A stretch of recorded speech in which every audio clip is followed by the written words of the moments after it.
Ortho Ayurvedic oil and capsule. अब दर्द भी घुटने टेकेगा। आज फिर गरमाएगा संसद का मानसून सत्र। छात्रों पर लाठीचार्ज से राम मंदिर चंदे तक बड़ा मुद्दा बनेगा। विपक्ष के निशाने पर सरकार।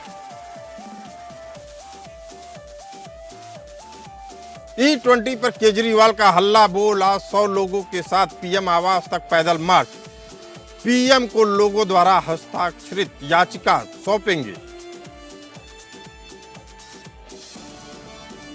योगी सरकार आज पेश कर रही है 25,000 करोड़ का अनुपूरक बजट।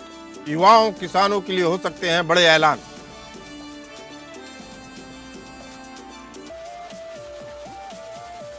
झारखंड में जेपीएससी और जेएसएससी विवाद के बीच छात्रों का आंदोलन लगातार जारी। सीबीआई जांच की मांग तेज। 7 अगस्त को विधानसभा का घेराव करेंगे आक्रोशित छात्र। चौथे दिन पूर्व जेपीएससी अध्यक्ष एल खिंग्याते से 7 घंटे तक हुई पूछताछ।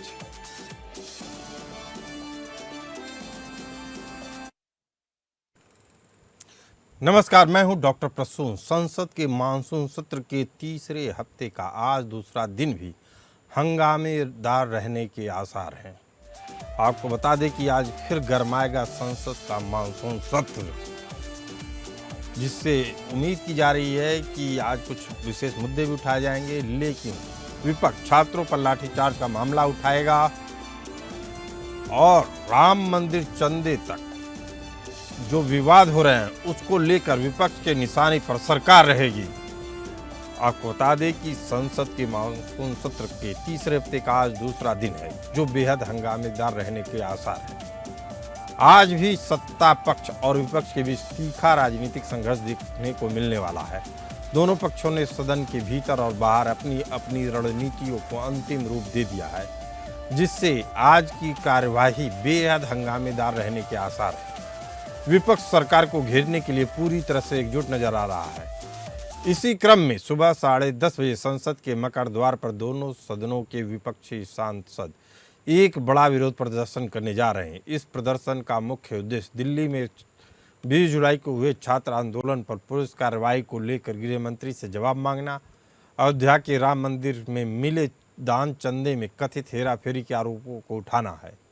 आज की कार्यवाही के दौरान विपक्ष का मुख्य फोकस 20 जुलाई को दिल्ली के छात्र आंदोलन पर हुई पुलिस कार्रवाई को लेकर गृह मंत्री अमित शाह के तीखे जवाब मांगने पर है।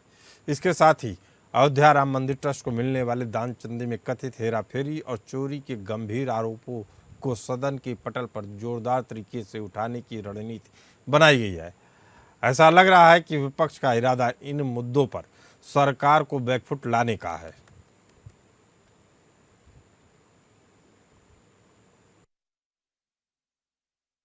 कोर्ट में चल रहा है और कोर्ट के माध्यम से शायद ये लोग बुरी हुए हैं, और अगर अभी रेसलर्स ये अपर कोर्ट में ले जाए जाएंगे तो ये कोर्ट के माध्यम से सॉल्व होगा ना। लेकिन जो हमें यहाँ दिख रहा है, जो इंस्टाग्राम में दिखाई दे रहा है, जिस तरह 14-15 साल की बेटियां निकल के उनसे माफी मंगवाई जा रही है, आफ्टर ऑल माफी कौन मंगवा रहा है? सवाल इस बात का है। प्रधानमंत्री ने कहा था कि माफ कर देंगे हम, आपको लगता है उसके बावजूद भी जिस तरीके से जगह जगह पीटा भी जा रहा है छात्रों को? आई थिंक ये जो पूरी बीजेपी की गवर्नमेंट और इनके सभी जुड़े हुए संगठन, ये कहीं ना कहीं महिलाओं को अपनी विचारधारा से चलाना चाहते हैं इस देश। आम आदमी पार्टी के राष्ट्रीय संयोजक अरविंद केजरीवाल आज दोपहर प्रधानमंत्री आवास तक अपने समर्थकों के साथ पैदल मार्च करेंगे। E20 पर आर पार के मूड में हैं केजरीवाल। आपको बता दें कि 100 लोगों के साथ प्रधानमंत्री आवास तक पैदल मार्च निकालने का ऐलान किया है अरविंद केजरीवाल ने। पीएम को लाखों लोगों द्वारा हस्ताक्षरित याचिका सौंपेंगे। आपको बता दें कि पेट्रोल में जो एथेनॉल मिलाया जा रहा है उसी पर सारा विवाद है। केजरीवाल और उनके साथी E20 पेट्रोल के विरोध में पार्टी मुख्यालय से दोपहर 12 बजे 100 लोगों के साथ निकलेंगे और पीएम को 2,33,000 लोगों द्वारा हस्ताक्षरित याचिका सौंपेंगे। E20 से देश की जनता परेशान है, ऐसा केजरीवाल का कहना है। दिल्ली में कांग्रेस पार्टी के जंतर मंतर पर प्रदर्शन और राहुल गांधी के पीएम आवास के बाहर प्रदर्शन के बाद अब आम आदमी पार्टी ने दिल्ली में पीएम आवास पर पैदल यात्रा का बिगुल बजाया है। आम आदमी पार्टी मुख्यालय में प्रेस वार्ता में केजरीवाल ने दावा किया कि E20 को लेकर देश की जनता परेशान है। उन्होंने आरोप लगाया कि लोगों की गाड़ियों की माइलेज कम हो रही है, गाड़ियां खराब हो रही हैं, उनके इंजन खराब हो रहे हैं। आरोप है कि सरकार बिना तर्क दिए इसे जबरदस्ती थोप रही है। केजरीवाल ने आरोप लगाया कि यदि कोई इन्फ्लुएंसर, कंटेंट क्रिएटर या पीड़ित व्यक्ति आवाज़ उठाता है तो उसे ट्रोल करके और FIR दर्ज करके धमकाया जा रहा है। केजरीवाल ने कहा कि 1 माह पहले PM से मिलने के लिए समय भी मांगा, लेकिन कोई जवाब नहीं आया। आज व्यक्तिगत रूप से वह उनके पार्टी के कार्यकर्ता प्रधानमंत्री को उनके आवास पर यह शिकायत सौंपने जा रहे हैं। उन्होंने उम्मीद जताई कि प्रधानमंत्री उनसे मिलेंगे और उनकी बात सुनेंगे। 2 लाख से ज्यादा लोगों ने पिटीशन साइन किया ऑनलाइन। उनके प्रिंट आउट ले लिए मैंने। मंगलवार को 4 तारीख को सुबह 12 बजे वो सारी पिटीशन लेके मैं प्रधानमंत्री जी को देने के लिए व्यक्तिगत खुद जाऊंगा उनके घर की तरफ। सबको आने की जरूरत नहीं है, अपने साथ 100 ऐसे लोग लेके जाऊंगा जिनको डंडे से डर नहीं लगता। मैं अपने साथ 100 ऐसे लोग लेके जाऊंगा जिनको जेल जाने से डर नहीं लगता। जो लोग जाना चाहते हैं मेरे को लिख देना, मेरे को टैग करके मेरे को लिख देना। अगली बड़ी खबर बिहार से। बिहार के बांकीपुर विधानसभा सीट पर हुए उपचुनाव में जन स्वराज पार्टी के प्रशांत किशोर जीत गए हैं। इस सीट पर बीजेपी के नीरज कुमार दूसरे नंबर पे हैं। आपको बता दें कि यह सीट बेहद महत्वपूर्ण थी और यह सीट बीजेपी के राष्ट्रीय अध्यक्ष नितिन नवीन की मानी जा रही थी और उस पर बीजेपी की जीत तय मानी जा रही थी, लेकिन प्रशांत किशोर ने बड़ा उलटफेर किया है। इस सीट पर प्रशांत किशोर को 64,151 वोट मिले हैं। दूसरे स्थान पर बीजेपी उम्मीदवार नीरज कुमार रहे, जिन्हें 44,827 वोट मिले।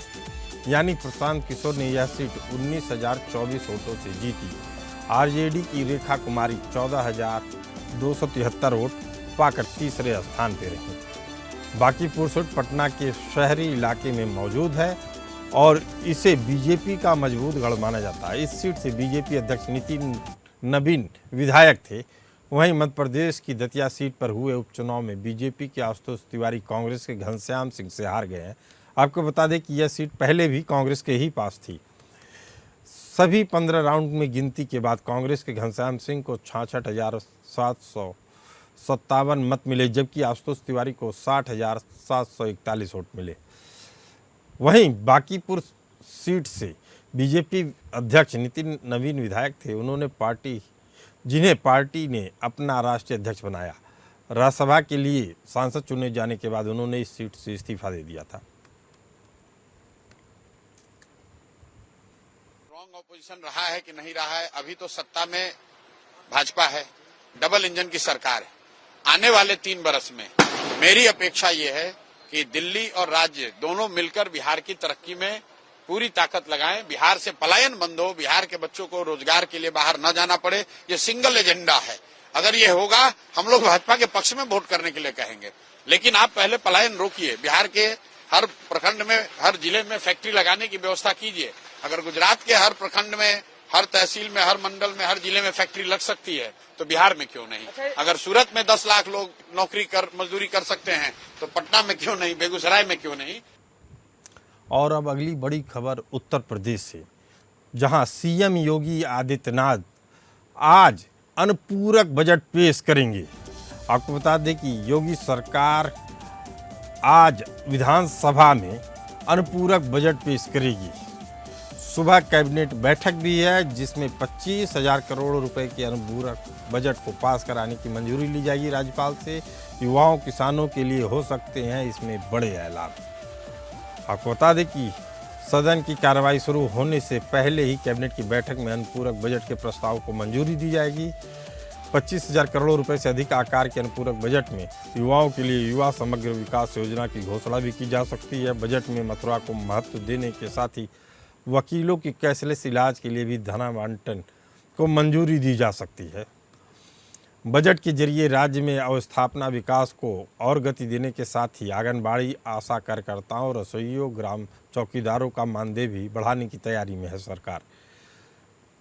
उत्तर प्रदेश विधानसभा में वित्त मंत्री सुरेश कुमार खन्ना और विधान परिषद में नेता सदन केशव प्रसाद मौर्य अनुपूरक बजट प्रस्तुत करेंगे। माना जा रहा है कि चालू वित्तीय वर्ष के पहले अनुपूरक बजट से सरकार विधानसभा चुनाव की तैयारियों को गति देगी। सड़क परियोजनाओं, खासकर नए लिंक एक्सप्रेसवे परियोजनाओं को आगे बढ़ाने के लिए समुचित धन आवंटित किया जाएगा।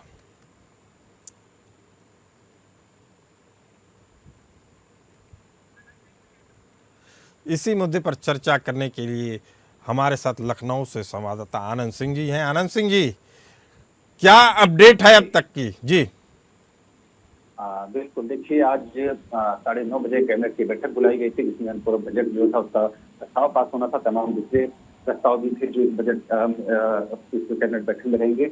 और उसके बाद आज 11 बजे से जब सदन की कार्रवाई शुरू होगी तो ये अनुपूरक बजट सरकार पेश करेगी। इस बजट के जरिए राज्य में जो अवस्थापना विकास है, यानी जो इंफ्रास्ट्रक्चर का विकास है, उसको गति देने के साथ ही साथ तमाम जो अन्य कार्य, चाहे आंगनबाड़ी या वो आशा कार्यकर्ताओं से जुड़ा बजट हो या रसोइया और ग्राम चौकीदारों का मानदेय बढ़ाने की भी बात लगातार कही जा रही है।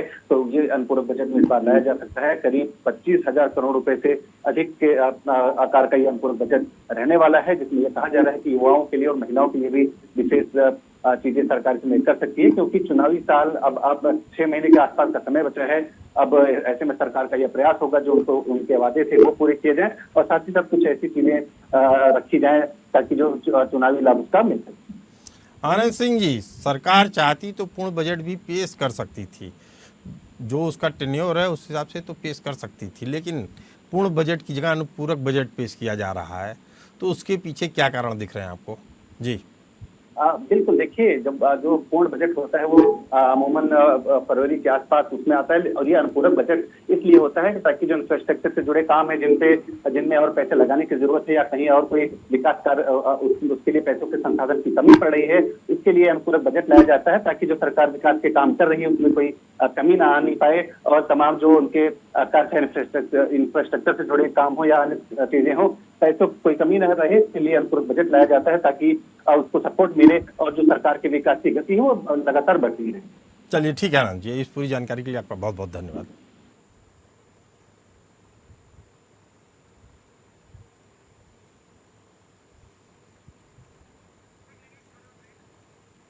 आज झारखंड मुक्ति मोर्चा के शिबू सोरेन, जिन्हें दिसोम गुरु की उपाधि दी गई, आज उनकी पहली पुण्यतिथि मनाई जा रही है।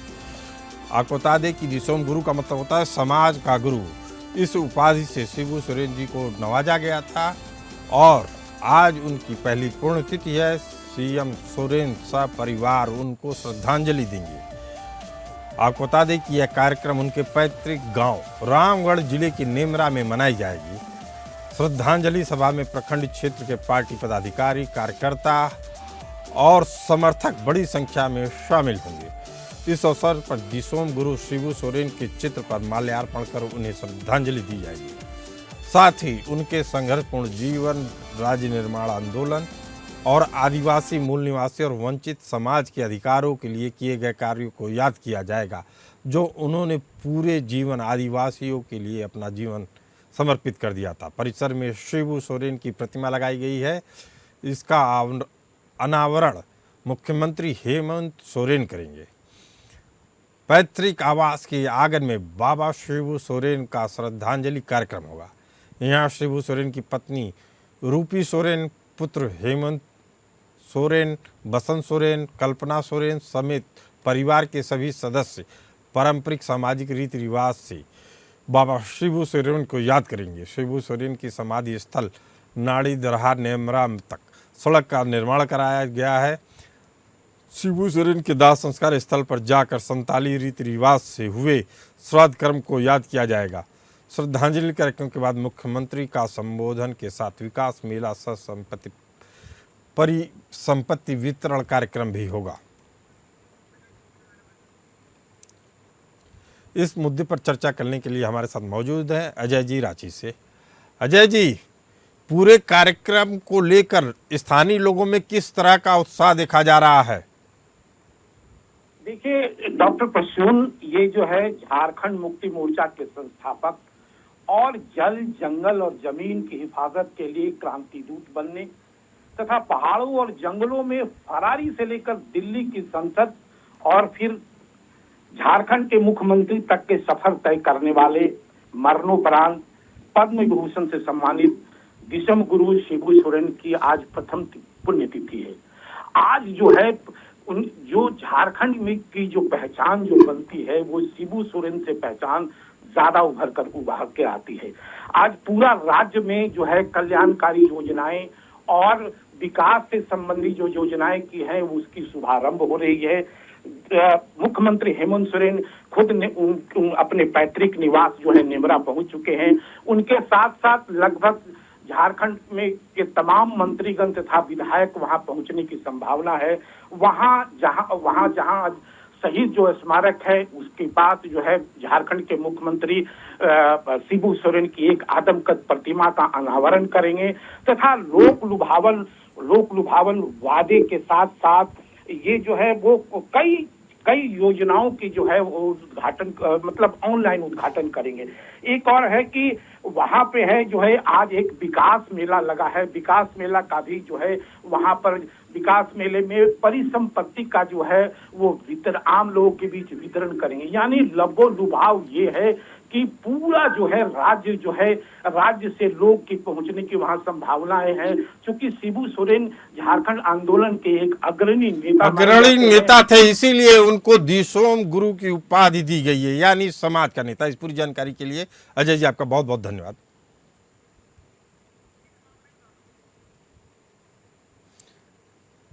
रांची में जेपीएससी और जेएसएससी परीक्षाओं में कथित गड़बड़ी को लेकर झारखंड के छात्रों का आंदोलन लगातार 10वें दिन भी जारी रहा। आंदोलन को और तेज करते हुए छात्र संगठनों ने 7 अगस्त को राजधानी रांची में विधानसभा मार्च करने का ऐलान किया है। आंदोलनकारी छात्र परीक्षाओं में धांधली की सीबीआई जांच और परीक्षा प्रणाली में सुधार की मांग कर रहे हैं। इसके साथ ही उन्होंने राज्य सरकार से आयोग के सभी अधिकारियों को तत्काल प्रभाव से बर्खास्त करने की मांग की है। देर रात तक विभिन्न छात्र संगठन रांची की सड़कों पर नारेबाजी करती देखे गए। इधर मामले की जांच कर रहे सीआईडी ने बड़ी कार्रवाई करते हुए रांची, धनबाद, हजारीबाग समेत 18 ठिकानों पर छापेमारी की है। इस दौरान पुलिस ने लैपटॉप, एडमिट कार्ड और कई OMR सीट्स बरामद की है। वहीं मुख्य आरोपी अभय तिवारी द्वारा बड़ी परीक्षाएं कराने के दावों की जांच के लिए SIT ने संबंधित परीक्षा एजेंसियों से रिकॉर्ड तलब किए हैं। 14वीं जेपीएससी PT परीक्षा गड़बड़ी मामले में CID ने पूर्व चेयरमैन L खिंगायते से लगातार चौथी बार करीब 7 घंटे पूछताछ की। उन पर बिना सदस्यों के हस्ताक्षर के रिजल्ट जारी करने और ब्लैक लिस्टेड कंपनी को काम सौंपने का आरोप है। हालांकि CID सूत्रों के अनुसार खिंगायते ने सभी आरोपों को खारिज कर दिया है।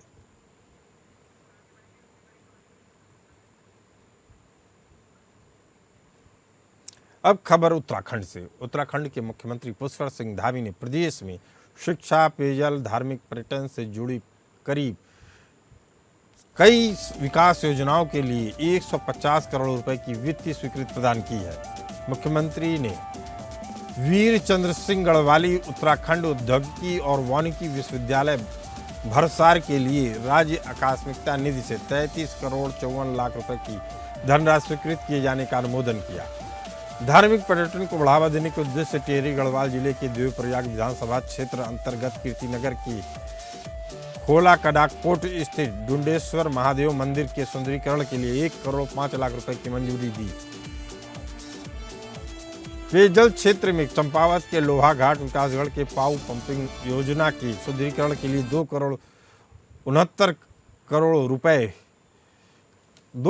69 लाख रुपए और अमृत 2.0 की सहस्त्र धारा पेयजल योजना के लिए 113 करोड़ 15 लाख रुपए स्वीकृत किए हैं।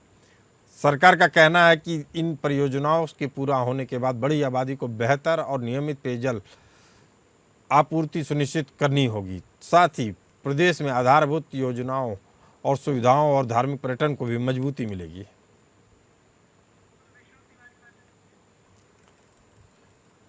इसी मुद्दे पर चर्चा करने के लिए देहरादून से हमारे साथ विष्णु तिवारी हैं। विष्णु जी, पूरे मामले पे क्या अपडेट है आपके पास? जी जी, अपडेट यही है कि देखिए अभी चुनावी वर्ष है, ये आपको पता ही होगा, और इसलिए जितनी भी योजनाएं हैं, परियोजनाएं गवर्नमेंट अभी रिसेंटली कल मुख्यमंत्री ने थराली आपदा में भी पुनर्वास राहत कोष में 33 करोड़ रुपए दिए हैं, और इधर विकास योजनाओं में 150 करोड़ की मंजूरी हुई है। इसके अलग अलग हेड पर, और जो वीरचंद गढ़वाली उत्तराखंड औद्योगिक और वानिकी विश्वविद्यालय है, इस पर 33 करोड़ .54 धनराशि स्वीकृत की गई है। टिहरी में देवप्रयाग विधानसभा में भी, कोयला कांडवाट में, डुंडेश्वर महामंदिर में भी 1 करोड़ 5 लाख की योजना है, चंपावत में दी गई है। तो चूंकि चुनावी वर्ष है, मुख्यमंत्री चाह रहे हैं जितनी जल्दी से जो भी योजनाएं हैं उनको क्रियान्वित किया जाए, और जल्द से जल्द जो भी अधूरे कार्य हैं उनको पूरे किए जाए। विष्णु तिवारी जी, इस पूरी जानकारी के लिए आपका बहुत बहुत धन्यवाद। आज के कार्यक्रम पे आप नज़र बनाए रखिएगा, समय समय पर हम अपडेट लेते रहेंगे।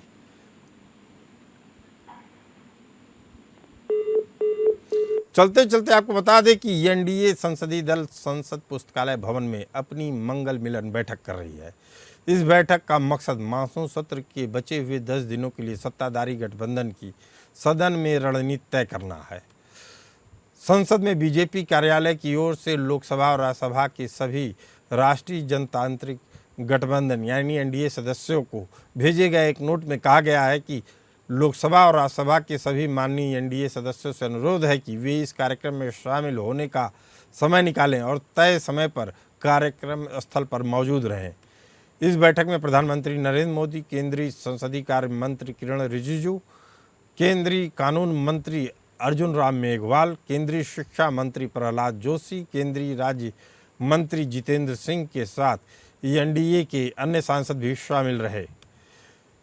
मंगल मिलन बैठक असल में एनडीए संसदीय दल के साप्ताहिक रणनीतिक सत्र का ही नया रूप है, जिसे रचनात्मक बातचीत और गठबंधन के बीच बेहतर तालमेल को बढ़ावा देने के लिए आयोजित किया जाता है। संसद सत्र के दौरान रोजाना सदन के कामकाज के प्रबंधन और अलग अलग पार्टियों के बीच आम सहमति बनाने के अलावा मंगल मिलन बैठक एनडीए के सहयोगी दलों के साथ तालमेल बढ़ाने का भी एक जरिया बन रहा है।